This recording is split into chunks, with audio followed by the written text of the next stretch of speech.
Bonjour à tous. D'abord, merci à vous. Merci pour votre engagement dans ce mouvement et merci pour vos réponses à ce questionnaire. Milal a dit, il y a eu plus de 28 000 réponses. Alors, quand on a 28 000 personnes qui répondent, on s'attend à ce qu'il y ait des réponses très divergentes, très hétérogènes. Et pourtant, c'est l'inverse qu'on remarque. Il y a une incroyable cohérence idéologique dans vos réponses. Et donc, ça confirme une intuition. Cette intuition, c'est la première phrase de notre charte provisoire qui dit ceci: nous ne sommes pas les enfants du hasard, nous sommes les enfants d'un idéal. Eh bien, j'y vois ici quelque chose de très joyeux, parce que nous nous réunissons sur des valeurs communes, partagées profondément par chacun d'entre nous.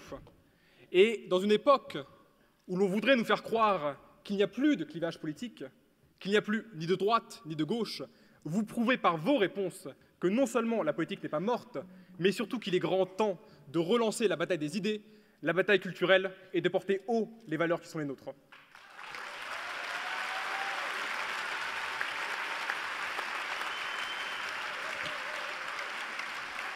Alors, quelles sont ces valeurs? Elles sont au nombre de 5, les principales.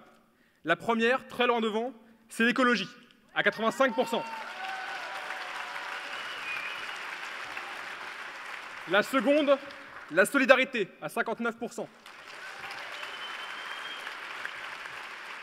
La troisième, la démocratie, à 58%. La quatrième, l'humanisme, à 49%. Et enfin, l'égalité, à 41%.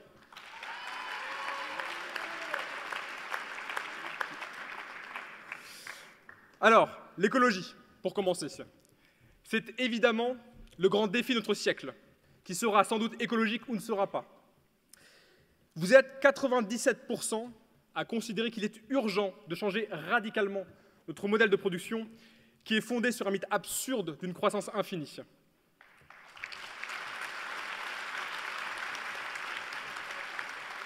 Et je voudrais citer l'une d'entre vous qui dit ceci, c'est Christelle qui vit à Grasse, qui nous dit « Depuis les 30 Glorieuses, nous bâtissons un monde dans lequel demain, nous ne pourrons plus vivre. » Elle dit ici l'essentiel. Et aujourd'hui, nos dirigeants politiques ne le comprennent pas. Ils sont les yeux rivés sur la dette et sur les comptes publics. Ils n'arrivent pas à s'extraire du culte du court terme et de la croissance. Eh bien, vous dites ici la seule posture raisonnable, c'est-à-dire la sobriété écologique et le long terme.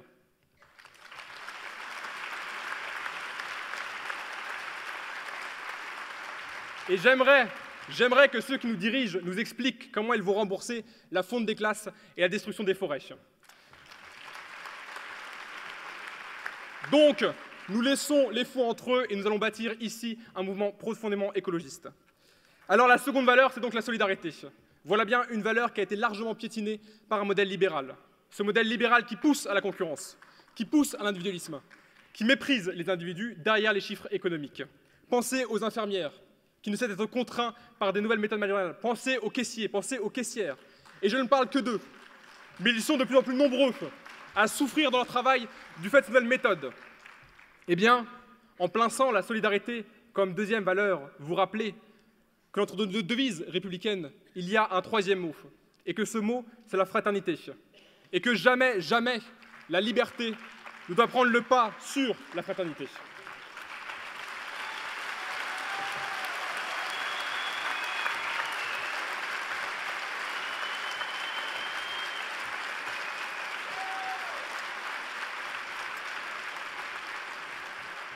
La troisième valeur, c'est la démocratie. Et là encore, je voudrais citer une très belle contribution de Stéphanie qui vient de Toulouse et qui intitule sa contribution « Pourquoi nous taisons-nous » Et elle s'empresse de répondre « Si nous nous taisons, c'est parce que nous avons le sentiment que nous ne sommes pas légitimes. » Et si je faisais un test dans cette salle et que je demandais à chacune et à chacun d'entre vous de citer une femme ou un homme politique, beaucoup de noms émergeraient. Mais sans doute personne ne penserait à me dire « Moi, je suis un homme politique » et encore plus grave, malheureusement, moi, je suis une femme politique.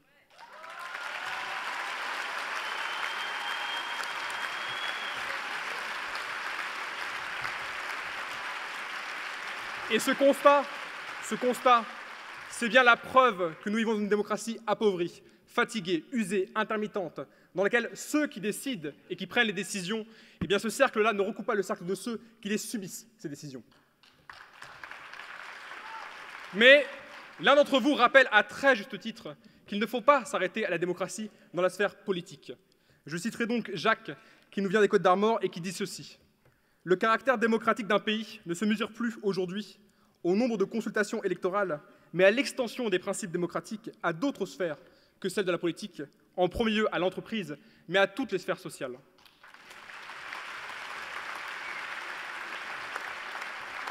Eh bien, à deux personnes, vous avez dit l'essentiel. Notre défi, c'est de rénover la démocratie dans le champ politique et surtout de la propager à l'ensemble des sphères sociales.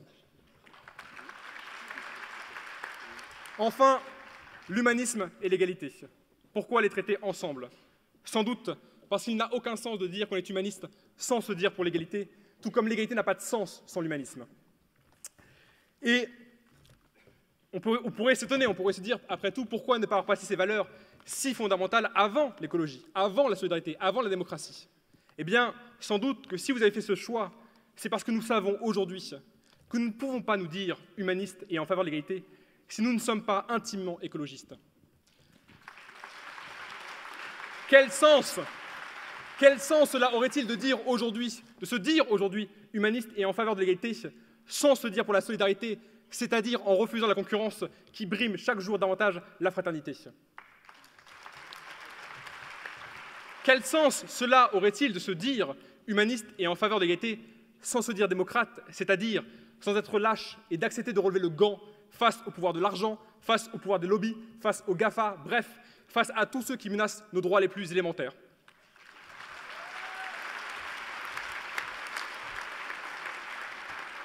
Nous avons donc des valeurs fortes et belles.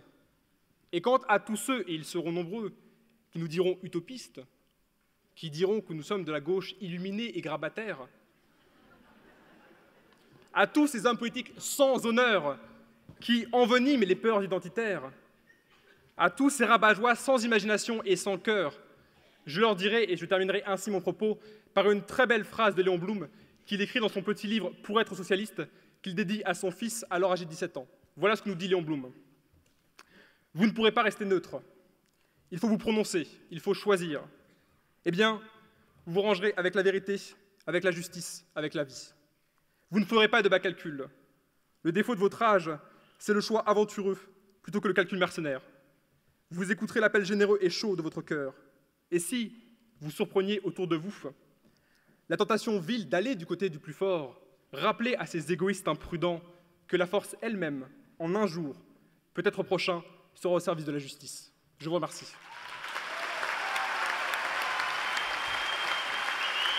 Merci Mila, merci Adrien.